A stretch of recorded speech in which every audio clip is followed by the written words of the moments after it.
Bonjour à toutes, bonjour à tous, bienvenue sur 8 Mont Blanc à l'occasion d'un nouveau journal. Nous sommes aujourd'hui le lundi 26 mai 2025 et sans plus attendre, voici les titres qui font l'actualité de ce début de semaine. Comme chaque année, bien plus qu'une tradition, c'est bien une étape importante pour le pastoralisme local. L'an montagnier a débuté il y a quelques jours, nous le verrons dans un instant avec un reportage de Chloé Lemeur. Puis comme chaque lundi, nous ouvrirons une page sport pour évoquer entre autres la fin d'une très belle saison pour l'ex-Maurienne Savoie Basket. Tous les détails à suivre dans ce journal.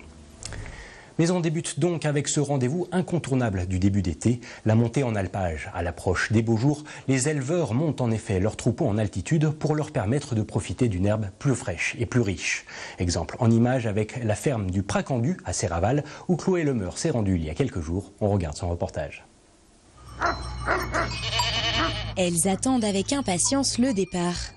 Car aujourd'hui, c'est le grand jour, celui de prendre la direction d'une herbe bien plus fraîche. On se prépare pour monter à l'alpage. Donc l'alpage se trouve sur la commune de Serraval, comme l'exploitation, à environ 6 km, donc sur le pan de l'autre côté de la montagne, quoi. Une emmontagnée qui ne débute pas sans un petit briefing. Et une fois les consignes données, c'est parti pour 2 heures de randonnée. Mais avec un premier passage sur la route, mener ce petit troupeau de 60 chèvres n'est pas de tout repos. Là, on a un petit bout, on est obligé de passer par la nationale. Du coup, quand c'est des troupeaux de 50-60 vaches, les gens ils sont un peu plus patients parce qu'ils n'ont pas le choix. Nous, ils sont moins patients, donc il faut qu'on fasse attention à ce qu'il n'y ait pas d'incident. Surtout qu'on a les chiens de protection et du coup, avec les chiens de protection qui partent un petit peu à droite, à gauche. Et voilà, c'est un moment qui est vigilant. Ça dure un petit quart d'heure, 20 minutes. Et puis là, on est sur la route de l'alpage, donc c'est une route où il n'y a quasiment pas d'habitation, pas de circulation. Donc là, on est tranquille.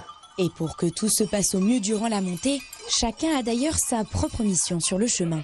Quand on s'approche d'un champ qui est trop appétissant pour elles, il faut vraiment qu'on soit en défense, qu'on les interdise d'aller dans le champ. Parce qu'après, pour les regrouper, c'est une catastrophe.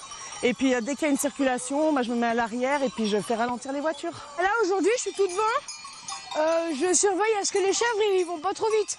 Souvent, quand tu commences, ils sont speed, du coup, faut bien réguler, quoi.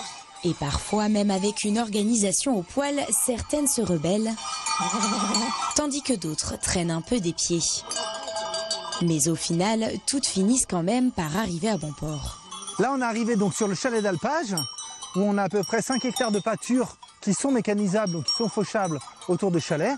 Donc là, on va rester 15 jours, 3 semaines, ça va dépendre de la poussée de l'herbe. Et après, elles vont partir en parcours libre, donc sans parc, jusque surtout dans la montagne, dans les bois, dans les sous-bois, des choses comme ça. Sur un parcours qui est très très raide. Et du coup, à partir de ce moment-là, on a le lait qui commence à changer, qui devient un petit peu bi, parce qu'elle mange beaucoup de feuilles. Et du coup, la transformation aussi, elle commence à changer. Là, on commence à avoir du vrai fromage de chèvre d'alpage. Un fromage d'alpage au goût un peu plus fruité. Crottin, bûche, tomes aromatisés aux natures, en moyenne ce sont près de 17 formes et saveurs différentes produites durant l'estive à l'alpage des Frênes.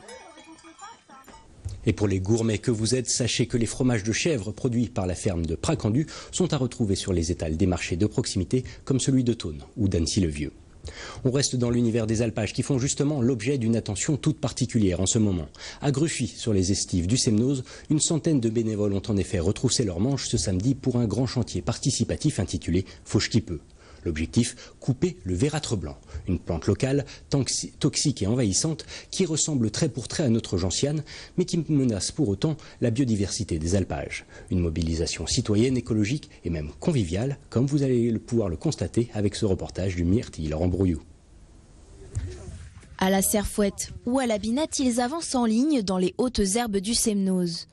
Tous sont venus couper le vératre blanc, une plante toxique pour le bétail, et envahissante pour les alpages. Le format chantier, il est idéal parce qu'en fait, on a une fenêtre un peu courte d'action sur la plante, ce qui va être maintenant, où il faut que la plante elle soit sortie suffisamment grande pour pouvoir l'identifier, mais avant sa floraison pour éviter la dissémination par les graines. Et donc la fenêtre elle est assez courte et de pouvoir agir en chantier avec beaucoup de monde, c'est génial parce que ça permet de couvrir beaucoup d'hectares. Pour être efficace, la coupe doit se faire juste avant la floraison, en tranchant idéalement la plante sous le collet. Le chantier participatif Fauche qui peut mobilise cette année près de 100 volontaires, citoyens, clubs sportifs ou anciens élus, tous unis autour de la même cause. C'est sympa de venir avec les copains, faire un truc en commun. Il y a une bonne ambiance, on est assez bien organisé. Et ça avance vite, c'est cool. C'est satisfaisant de couper les plantes. Qu'on enlève des mauvaises herbes dans son jardin ou qu'on enlève du Veratrosemnos, c'est un peu pareil, quoi. Et puis en plus, il y a une bonne ambiance et je vois qu'on est toujours plus nombreux. On avait commencé, on était une dizaine. Là, c'était un petit peu... le Semnos paraissait grand. Et là, quand on arrive à une centaine de personnes, c'est clair que... Quand on voit tout le monde sur le plateau, là, c'est magnifique. Et l'effort paie. Année après année, la coupe manuelle montre ses effets. Même si le vérâtre ne disparaît pas totalement, il régresse au profit d'une herbe plus abondante pour les troupeaux. Ici, à la main, pas de machine, parce qu'on est sur des terrains relativement pentus. Donc, c'est compliqué de venir avec des machines pour couper le vérâtre.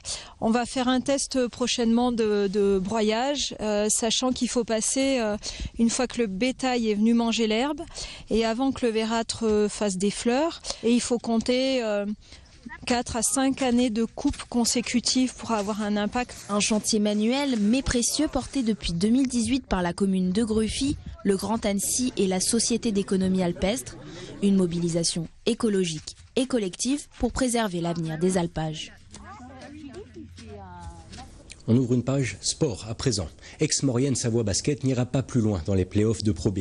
Ce vendredi, malgré une salle surchauffée, les Savoyards ont concédé une deuxième défaite, synonyme d'élimination face à Orléans.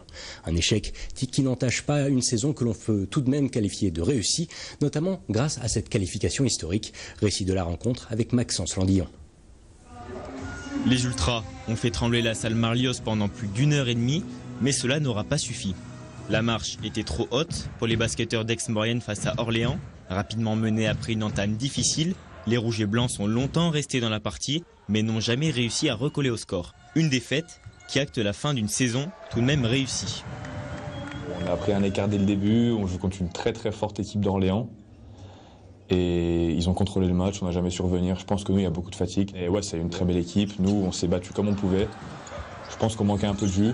Mais ouais, le sentiment qui domine, c'est de la fierté. Parce que vivre une saison comme ça, faire les playoffs avec le plus petit budget de Pro B, c'est quand même quelque chose de très fort.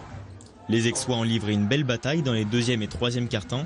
Mais Orléans, porté par son ailier croate Gabric, n'a jamais douté, s'offrant même un quatrième quart-temps de folie, portant l'écart entre les deux équipes à plus 12. Pas de quoi refroidir des supporters qui, comme toute la saison, ont poussé jusque dans les derniers instants. Entre notre groupe à nous, les joueurs, et notre groupe de supporters, il y a une osmose qui s'est créée. La victoire a créé aussi ça. Donc c'est super, on peut que les remercier. Je pense qu'eux, ils passaient super moments dans les vendredis soirs. Nous aussi, on ressent le soutien. Et j'ai confiance en Yanis, qui fait un super boulot. Je pense qu'on peut arriver à faire quelque chose de très très beau à Aix. Il faut juste qu'un peu plus de personnes y croient et que tous les gens restent ensemble, même dans la défaite. Le plus important, c'est juste des émotions. Et il faut savoir garder la tête froide, travailler dans l'humilité. Ce match était donc le dernier de Kenny Grant en tant qu'entraîneur sous les couleurs aixoises. L'américano-suédois quitte AMSB après une saison historique et une qualification en play-off de Pro B, 11 ans après les dernières phases finales du club. Extrêmement fier de cette équipe, mes joueurs. Je tiens vraiment à remercier mon staff, entre Vlad et Thomas. On s'est donné un objectif en début août. Les joueurs sont vraiment investis depuis le début. Alors voilà, il y a beaucoup de fierté, mais aussi un peu de tristesse parce que c'est fini. Mais je sais que dans 10-20 ans, je crois qu'ils vont encore parler de cette saison parce qu'il y a beaucoup de choses humainement qui s'est produisent. C'était vraiment agréable d'appeler la Almerlioz la maison cette année. Moi aussi, je vais m'en souvenir de cette saison pendant pas mal d'années. Sortis sous les ovations du public, les Savoyards sont désormais tournés vers la saison prochaine où ils évolueront toujours en Pro B. En sport toujours, pendant 3 jours la semaine dernière, la patinoire Jean-Régis d'Annecy a été le théâtre d'une formation encadrée par l'entraîneur canadienne de patinage artistique Manon Perron.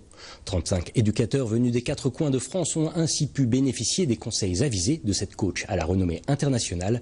Sébastien Germain s'est rendu sur place. Reportage. Ils sont 35 entraîneurs de patinage artistique venus de toute la France, réunis pendant 3 jours à la patinoire Jean-Régis d'Annecy pour une formation grandeur nature. Et pour l'occasion, c'est une pointure de la discipline qui a fait office d'intervenante La Canadienne Manon Perron a répondu facilement et favorablement à l'invitation de Didier Lucine, le directeur artistique du club d'Annecy. C'est très important parce que, tu sais, un enfant dans une carrière va rester dans le patinage 8 à 10 ans. Un coach va rester 30 ans. Donc, on se doit d'être bien formé pour donner la bonne information à tous ces enfants. La joie d'enseigner puis de partager avec les enfants le bonheur d'être sur la glace. On a beaucoup de choses difficiles techniquement à accomplir, mais si on le fait dans la joie, c'est plus facile. J'ai coaché pendant 40 ans à tous les niveaux. Je suis à la pré-retraite, puis je fais des choses comme ça. J'aime, je donne souvent. J'ai eu des mentors dans ma vie, puis là, c'est à mon tour d'être mentor.